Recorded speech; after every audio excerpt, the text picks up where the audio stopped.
Hello everyone, welcome back to the channel Angrezi talks. जैसे कि आप सभी जानते हैं कि हमारे एग्ज़ाम जो हैं वो फर्स्ट एग्ज़ाम क्लास 10 का इंग्लिश का ही एग्ज़ाम है। तो आज से अभी से हम इंग्लिश की प्रिपरेशन वन बाय वन करना स्टार्ट कर देंगे, जिसमें सबसे पहले हम अपनी लिटरेचर सेक्शन को ख़त्म करेंगे। हर दिन आपको एक चैप्टर उसका पार्ट पढ़ाया जाएगा, उसके इम्पॉर्टेंट क्वेश्चंस कराए जाएंगे, उसकी थीम होगी तो थीम बताई जाएगी और किस तरीके से उस चैप्टर को याद करना है वो सिखाया जाएगा। आज का हमारा चैप्टर जो है वो है ग्लिम्पसेस ऑफ इंडिया से। Glimpses of India means India की कुछ झलक दिखाई जा रही है हमें, और उसमें सबसे पहला पार्ट है हमारा बेकर फ्रॉम गोवा। एक्चुअली ये है क्या? ये है एक पेन पोर्ट्रेट। देखिए, portrait means drawing, pen means pen से लिखी हुई ड्राइंग, तो पेन से लिखी हुई ड्राइंग मीन्स एक डिस्क्रिप्शन ऑफ अ बेकर जो गोवा का है।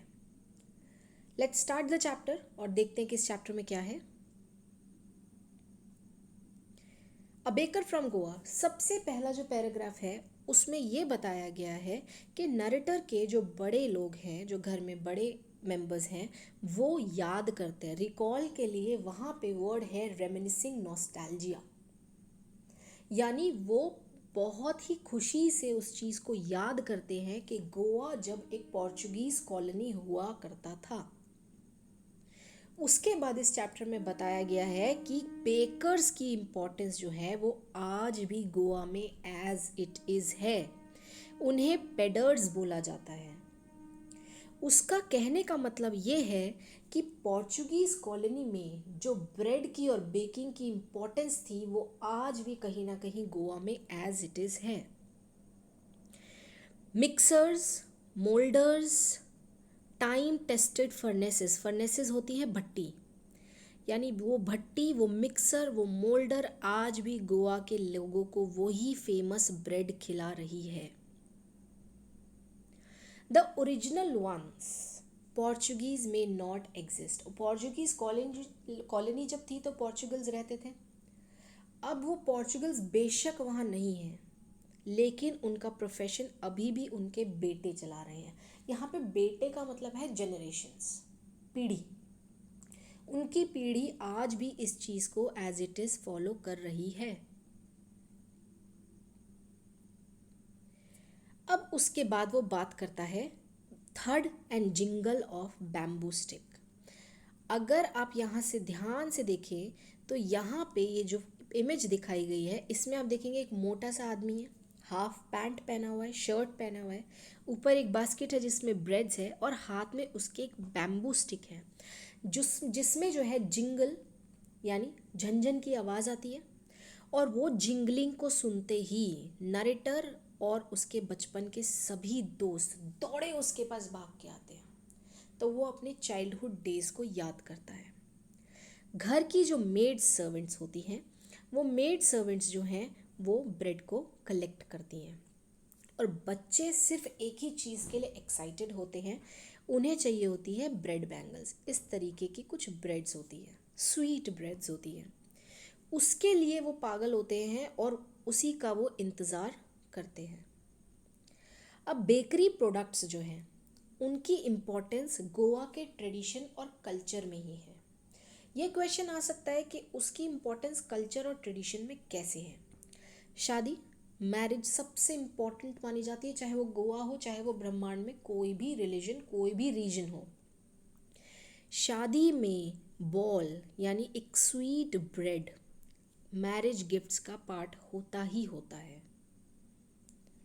हर फेस्टिवल पे, क्रिसमस पे केक्स और बॉलिनहास, यानी आप ये बॉल और बॉलिनहास को याद रखेंगे, क्योंकि जब भी गोवा के ट्रेडिशन और कल्चर के बारे में बात आएगी तो मैरिज और फेस्टिवल्स में कौन सी ब्रेड्स खाई जाती हैं उसका आप एग्जाम्पल देंगे। और लेडीज़ जो हैं अपनी डॉटर की एंगेजमेंट पे, अब भाई डॉटर की एंगेजमेंट तो इम्पॉर्टेंट ही होगी, उसमें जो है वो सैंडविच प्रिपेयर करती है, सैंडविच भी ब्रेड से प्रिपेयर होता है। तो बेसिकली बॉल खाया जा रहा है और दिया जा रहा है मैरिज के गिफ्ट्स में। केक्स, कोकोनट कुकीज़, बोलेनहाज जो है, यहाँ मैंने आपको दोनों बनाए हुए हैं, ये आपके बोलेनहाज होते हैं, यानी ये कोकोनट की कुकीज़ होती हैं। ये जो है ये एक बहुत इम्पॉर्टेंट पार्ट है क्रिसमस का और फेस्टिवल्स का। नेक्स्ट है आपकी कबई। कबई के बारे में बात हुई है। कबई जो है वो बेकर्स की एक यूनिक सी ड्रेस है, यानी एक फ्रॉक के स्टाइल की ड्रेस होती है। नी लेंथ यानी घुटने की लेंथ तक वो पहनी जाती है, उसे कबई बोलते हैं, लेकिन ये पहले पहनी जाती थी। और नियरूटर के चाइल्डहुड की बात की जाए तो जो मैंने अभी आपको एक पिक्चर दिखाया था, ये वाला पिक्चर, इस पिक्चर में जिस तरीके से एक हाफ पैंट पहनी यानी शॉर्ट पैंट पहनी है, ना ही वो आपका शॉर्ट पैंट्स में आता है ना ही वो आपका फुल ट्राउज़र में आता है, वो आपका केपरी साइज हाफ पैंट में आता है। वो शर्ट पहनते हैं, एक बैम्बू स्टिक हमेशा उनके हाथ में होती है, और यही एक तरीका है दिखाने का कि वो बेकर कैसा दिखता है। और एक चीज़ उस चैप्टर में बताई गई है कि वो जो ब्रेड्स देते हैं, देखिए जिस तरीके से आपके घर में दूध आता है, रोज़ ही आता है, वो एक ऐसी चीज़ नहीं है कि ख़त्म होने के बाद आएगी, वो एक डेली नेसेसिटी में काउंट होती है। तो हम क्या करते हैं, हम दूध वाले भैया से एक मंथली बिल का सिस्टम क्रिएट कर लेते हैं। रोज़ पैसे देने की जगह उन्हें महीने के पैसे देते हैं, क्योंकि वहाँ पे ब्रेड का कंजम्पशन हर दिन किया जाता है, हर दिन ब्रेड को कंज्यूम किया जाता है, तो उनके बिल्स जो हैं वो महीने दर महीने बनाए जाते हैं। अब एग्जाम्पल आपको दिया गया है चैप्टर में कि बेकर्स जो है उनका काम जो है, उनका प्रोफेशन जो है वो प्रॉफिटेबल है, और वो अपनी फैमिली को क्या रख सकते हैं, जॉयस और प्रॉस्परस। इसके लिए एग्जाम्पल दिया था कि वो क्या होते हैं, मोटू होते हैं, प्लम्प होते हैं। और जैसे हमारे यहाँ कहा जाता है अगर किसी की हेल्थ अच्छी है और कोई मोटा है तो यानी वो सुखी है। और सुखी कैसे है, क्योंकि उसकी आमदनी और उसका घर अच्छा है। तो इसीलिए बेकरी यहाँ पे दिखाया गया है कि बेकरी एक अच्छा प्रॉफिटेबल प्रॉस्परस प्रोफेशन या बिजनेस है। अब कुछ पॉइंट्स ऐसे हैं जो सिर्फ पॉइंट के फॉर्म में अगर याद किया जाए तो ऑल इन ऑल हमें एक चैप्टर की पिक्चर हमारे दिमाग में बन जाती है। पहला पैराग्राफ नॉस्टैल्जिया, यानी वो उस टाइम को याद करता है जब पोर्चुगीज़ एक कॉलोनी थी। तो नॉस्टैल्जिया से हमें पूरा पॉइंट याद आ जाएगा कि नॉस्टैल्जिया मीन्स वो जब एक पोर्चुगीज़ कॉलोनी थी। पोर्चुगीज़ कॉलोनी के टाइम पे बेकर्स बहुत इम्पोर्टेंट थे। पोर्चुगीज़ तो चले गए, यानी बनाने वाले, खाने वाले, ईटर्स हैव गॉन, लेकिन मेकर्स अभी भी जिंदा हैं। अभी भी फर्नेसेस चल रही है, अभी भी मोल्डर्स हैं, अभी भी मिक्सर्स हैं, यानी वो ट्रेडिशन एज इट इज़ हम फॉलो कर रहे हैं। फिर बेकर्स की इम्पोर्टेंस क्या है, बेकर्स की इम्पोर्टेंस ये है कि वो एक बहुत अच्छा रिलेशन बचपन में उनके साथ था। बच्चों के जो बेकर्स हैं वो क्या हुआ करते थे, कंपेनियन, फ्रेंड। उनकी इम्पोर्टेंस इसलिए है क्योंकि बहुत सारे ट्रेडिशन और कल्चर में उन्हीं की बनाई हुई ब्रेड्स यूज़ होती हैं, which is very important. Third and jingle की बात करें तो ये उनके बचपन का एक किस्सा सुनाते हैं वो, कि जिस तरीके से उसका अराइवल जो है, उसका आना जो है वो उसी के थर्ड और जिंगल और झंझंग की आवाज़ से आ जाता है, और बच्चे अपने घर से दौड़े चले जाते हैं बिना हाथ मुंह धोए, बिना ब्रश करे, बिना वॉश करे अपने माउथ को, इस एक्साइटमेंट में कि वो बेकर आ गया है और अब हमें जो है वो sweet breads, sweet ring breads ball खाने के लिए मिलेगी। Tradition and culture of four father, मैंने आपको बोला कि आपके ईटर्स तो चले गए लेकिन मेकर्स अभी भी हैं। देन बॉल एंड बॉलिनास, मैंने आपको दोनों एग्जाम्पल दिए। बॉल जो है वो मैरिज के गिफ्ट्स में यूज़ होता है, जबकि बॉलिनहास जो है, कोकोनट कुकीज़ जो है, वो फेस्टिवल्स और क्रिसमस में यूज़ होती है। दूसरा एक इम्पॉर्टेंट कल्चर कि लेडीज़ जो हैं वो क्या करती हैं, सैंडविच प्रिपेयर करती हैं वेडिंग्स में। लास्ट उनका प्रोफेशन कैसा है, उनका प्रोफेशन जो है वो बहुत प्रॉस्परस और प्रॉफिटेबल है, जो उनकी फिज़ीक को देखकर पता चल जाता है। सो ये जो चैप्टर है ग्लिम्पसेस ऑफ इंडिया में सबसे ईजीएस्ट पार्ट जो है वो बेकर ही है। बहुत छोटे में बहुत कम डिटेल्स के साथ इसको डिस्क्राइब किया गया है। अब चलते हैं कुछ ऐसे क्वेश्चंस पे जो हमें 2 मार्क्स या 4 मार्क्स में आ सकते हैं, क्योंकि according to CBSE sample paper आपके दो ही तरीके के क्वेश्चंस आ रहे हैं, इधर 2 मार्क्स का और 4 मार्क्स। पहला क्वेश्चन, एल्डर्स जो हैं वो किस चीज़ के लिए नॉस्टैल्जिक हैं? एक तो पोर्चुगीज़ के टाइम के लिए, पोर्चुगीज़ के डेज़ के लिए और ब्रेड्स के लिए पागल हैं। नेक्स्ट है आपका, how do we get to know कि मेकर्स और ऑफ ब्रेड स्टिल एग्जिस्ट? कैसे पता चलता है कि मेकर, किन लाइन से पता चलता है कि मेकर अभी भी ज़िंदा है, मेकर्स अभी भी ब्रेड्स बनाए जा रहे हैं? क्यों? क्योंकि फर्नेसेस, मिक्सर्स, मोल्डर्स अभी भी चल रहे हैं, और इसके लिए वो लाइन बोलते हैं कि ईटर्स तो वैनिश हो गए, वैनिश यानी ख़त्म हो गए। ऐसा नहीं कि अब लोग खाते नहीं हैं, बट एक लाइन कि अब पोर्चुगीज़ तो नहीं है, बट वो अपना ट्रेडिशन यहीं का यहीं छोड़ गए, और आज भी उनकी टाइम एंड टेस्टेड भट्टी यानी फर्नेसेस में खाना बनाया जा रहा है। Next, who invites the comment he is dressed like अ पैडर?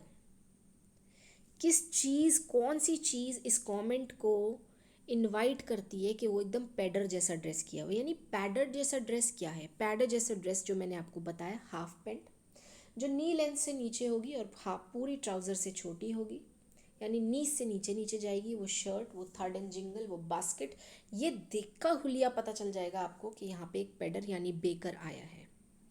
कबई क्या है? कबई एक सिंगल पीस फ्रॉक है जो आपके नीज तक जाती है, और जो कौन पहनता है? जो बेकर्स पहनते हैं।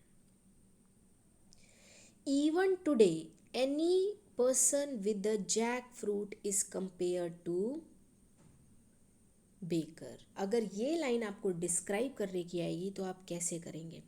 मैंने आपको बताया प्लम्प फिजिक, मोटू आदमी, माना जाता है कि वो खुश है तभी वो तंदुरुस्त है, तभी वो मोटा है, तभी उसका मेलन लाइक स्टमक है, यानी वो हैप्पी है और प्रॉस्परस है, इसीलिए वो बेकर के साथ कंपेयर किया गया। यानी अभी भी आपको कोई ऐसा इंसान दिख जाए तो वो जो है वो बेकर से कंपेयर किया जाता है। अगेन सेम क्वेश्चन, कैसे पता चलता है कि बेकर आ गया? उसका अराइवल कैसे पता चलता है? थर्ड, जिंगल और इन्वर्टेड कॉमर्स में लिखेंगे Jhang Jhang of bamboo stick, जो वो लेकर आते हैं, बजाते हुए आते हैं, सो दैट सारे कॉलोनी मेंबर्स, सारे बच्चों को और घर की लेडीज़ को पता चल जाए कि ब्रेड बेचने वाला बेकर आ चुका है। ये जो क्वेश्चंस है ये आपके 2 मार्क्स में आएंगे, लेकिन मैंने आपको आंसर 1 लाइनर इसलिए दिया है क्योंकि ये इसमें मेन आंसर है। ये आंसर्स आपके मेन है कि जब आपको कोई इस तरीके का क्वेश्चन आए, even today any person with a jackfruit, तो आपको उसकी प्रॉस्पेरिटी, जॉयस, प्रॉफिटेबल कैसा दिखता है वो लिखना है। अगर कोई बोले कैसे मेकर्स एग्जिस्ट कर रहे हैं, तो फर्नेसेस, मिक्सर्स, मोल्डर्स, ईटर्स चले गए, मेकर्स अभी भी यहाँ हैं, ये सब के बारे में लिखना है। तो यानी ये आपकी लाइंस आना और ये कंसेप्ट आना इन क्वेश्चंस में ज़रूरी है। नेक्स्ट चलते हैं 4 मार्क्स के क्वेश्चन में। 4 मार्क्स के क्वेश्चन में जनरली अभी तक जो देखा जा रहा है, या तो वो चैप्टर की थीम दे रहे हैं, या फिर वो कुछ ऐसा दे रहे हैं जिसका रिलेशन मॉडर्न वर्ल्ड यानी करंट सिनेरियो से फिट होता हो, यानी वैल्यू बेस्ड क्वेश्चन। चलिए फर्स्ट क्वेश्चन रीड करते हैं। Instead of enjoying their childhood, the children today are keen to enter adulthood. First line समझते हैं कि बचपने को एंजॉय करने की जगह बच्चे आजकल ज़्यादा एक्साइटेड इस बात के लिए हैं कि वो अपने बड़े यानी एडल्टहुड में घुसें। हमने जो इस चैप्टर में पढ़ा, ऑथर ऑफ ल्यूसियो रॉड्रिक्स उसके ऑथर हैं, और उन्होंने जो हमें बताया वो बेसिकली पूरा का पूरा बचपन और बचपन की खुशी और बचपन की एक्साइटमेंट के बारे में है। क्या आपको जेन्युइनली लगता है कि आज के बच्चों की ये जो कीननेस यानी ये जो इच्छा है कि हम एडल्टहुड में घुसें, ये डिज़ायरेबल है या नहीं है? पहली चीज़ कि ये कीननेस जो है ये एकदम डिज़ायरेबल नहीं है। क्यों डिज़ायरेबल नहीं है? क्योंकि बच्चे अपनी चाइल्डहुड को मिस करते जा रहे हैं, मस्ती को मिस करते जा रहे हैं, और एज से पहले मैच्योर हो रहे हैं। देखिए, एज से पहले मैच्योर होना, चाइल्डहुड को मिस करना, ये सब चैप्टर में नहीं है। ये यानी क्वेश्चन आपको चैप्टर और आज के सिनेरियो को कंपेयर करने के लिए कह रहा है। यानी आपको एक्चुअली अपना चाइल्डहुड फुलेस्ट यानी एक्सट्रीम पूरे तरीके से इंजॉय करना चाहिए, उसको छोड़ना नहीं चाहिए, उम्र से पहले मैच्योर नहीं होनी चाहिए। चाइल्डहुड की जो एसेंस है, एसेंस जो है वो हमें एज इट इज़ रखनी चाहिए। नेक्स्ट हम उसके बात करते हैं ट्रेडिशन की, हेरिटेज वैल्यू की, और जो जो प्रैक्टिसेस वो करते हैं। ट्रेडिशन जो होता है इंसान का, वो उसकी पर्सनैलिटी को बनाता है, वो ही उसे इमोशनल सपोर्ट देता है। ये आप लिखेंगे जब भी ट्रेडिशन का क्वेश्चन आएगा, कि कोई भी ट्रेडिशन, कोई भी कल्चर हमारी पर्सनैलिटी को बनाता है।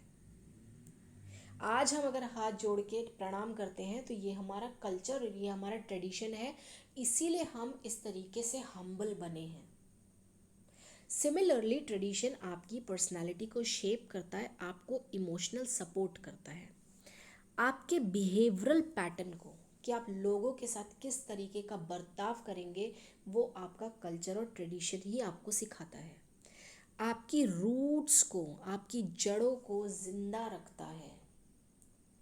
क्यों हम ये ट्रेडिशनल वैल्यूज़ के बारे में और कल्चर के बारे में पढ़ रहे हैं? क्योंकि अगर हमारा क्वेश्चन मॉडर्न वर्ल्ड से कंपेयर करके आया तो हम यहाँ पे ये लाइंस लिखने के बाद ये लिखेंगे कि वो जो था पोर्चुगल कॉलोनी का ट्रेडिशन, कल्चर, वो उनके बच्चों में चला और उन्होंने अपने बचपन में इस चीज़ को पूरा का पूरा ग्रैस्प किया।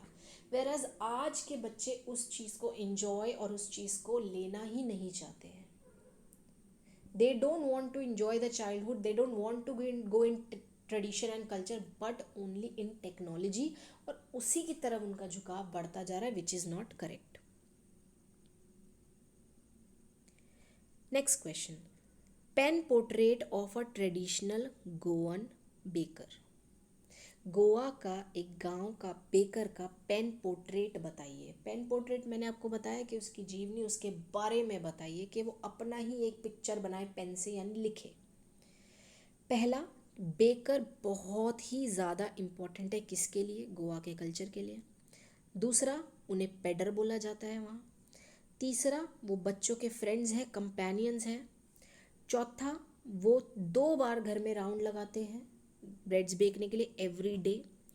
बच्चे उनके सिर्फ थर्ड एंड जिंगल से बहुत ज़्यादा एक्साइट हो जाते हैं और घरों से भागना शुरू कर देते हैं। उनका प्रोफेशन और उनका बिजनेस जो है वो प्रॉफिटेबल है।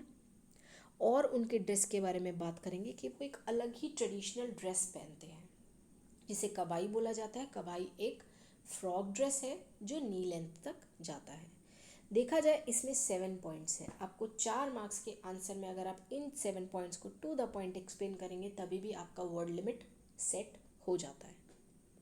तो हम क्या करेंगे, हम आंसर याद ही नहीं करेंगे, हम ये याद करेंगे कि इस क्वेश्चन में मुझे कम से कम 7 to 8 पॉइंट्स डालने हैं। अगर आप उनको लाइन के फॉर्म में लेके आएंगे तो ऑलरेडी आपके 8 से 10 लाइन का आंसर रेडी हो जाता है।